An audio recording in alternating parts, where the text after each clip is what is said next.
My name is Gerard Pysinski. I'm the CEO of IraShield, and we make kidney pajamas, as we like to call them. Cool. It's a medical device that aims to improve the outcomes for kidney transplantation worldwide.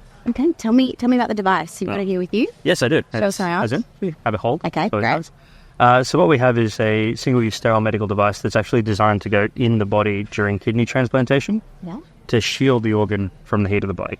Because there's a big problem that a lot of people don't know, and that's that transplantation is actually a race against the clock. Mm-hmm. So when people think about, keeping organs safe, it's always, in ice going from point A to point B. But there's a big problem because when it gets to point B and it has to go into the patient, it's going to come out of that ice and into a nice 37-degree warm body. Doesn't have a blood supply, which means that as it heats up, it begins to die. Takes the average surgeon 41 minutes to reconnect all the vessels, but the kidney starts dying after about 10.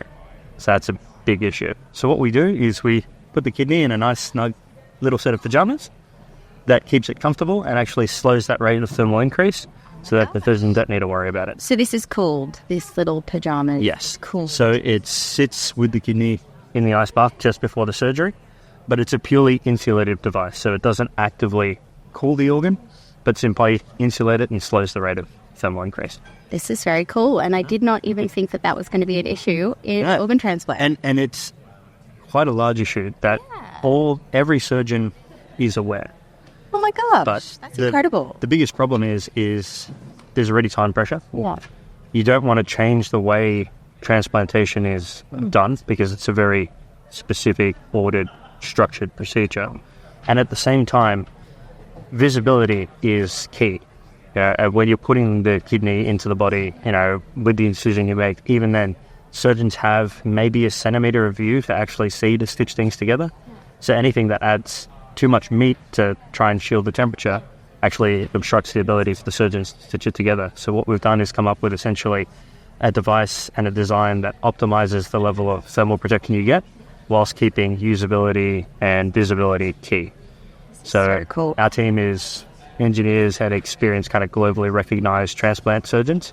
So we've built it from the ground up to fit seamlessly into transplantation. This is incredible. Why kidney pajamas? How did you come up with this idea? I need to know. No, of course. So, I just come off the back of an engineering PhD and I wanted to be at forefront. I wanted to make something new. So I connected with Professor Henry Pleece and Professor Teddy Prang at Westmead Hospital. Yep. And we're essentially trying to solve issues that surgeons know are problems but currently have no available solutions. And this was a big recognized problem. So from the get-go, we started in the garage just trying different things out to try. We would buy our own silicone and 3D print molds and pour and try it with pig kidneys. I had a standing order from the local butcher for 20 kidneys on a Monday morning, which was quite funny because I would go in there and it's like, why do you need 20 kidneys? It's like, I work at the hospital and I do this. Pajamas. Long silence. In 2021, we received the Medical Devices Fund, which was huge because it allowed us to essentially transition it from, an idea that we're all really passionate about working on ourselves to being able to actually form a medical device company and build something that is now almost ready to go into people. And what have been kind of the unexpected challenges that you probably didn't see from the beginning that you kind of give advice to people who want to take a device from idea to market? Of course, I guess, the biggest advice, it was drilled into me in undergrad and, through my experience working in design firm is that it's always going to take longer than you think, particularly with medical devices. Yeah.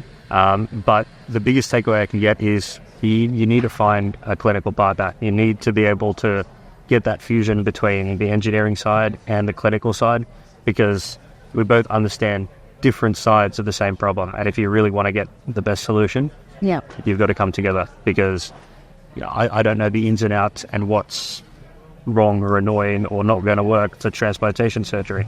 But at the same time, my clinical partners, when it comes to the actual building, the manufacturing, and what works from a design point of view, that's where my expertise comes in. And by bringing it together, we can really get something that is the best fit for the problem.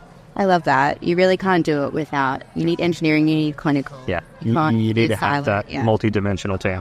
Yeah. You really want to make something that's going to fit in and help. Yeah, that's incredible. Congratulations. Thank you. On the kidney pajamas. Yeah. Is there anything else you wanted to add? We're here at ARCS 24. Have you been speaking, seeing any? Yes, so we are part of the Biobeacon street today, which is very exciting. Keen to get out there because, we are at the stage now where we are opening up a seed funding round. So we are looking to partner with investors and other partners who can help us take the kidney pajamas through to commercialization.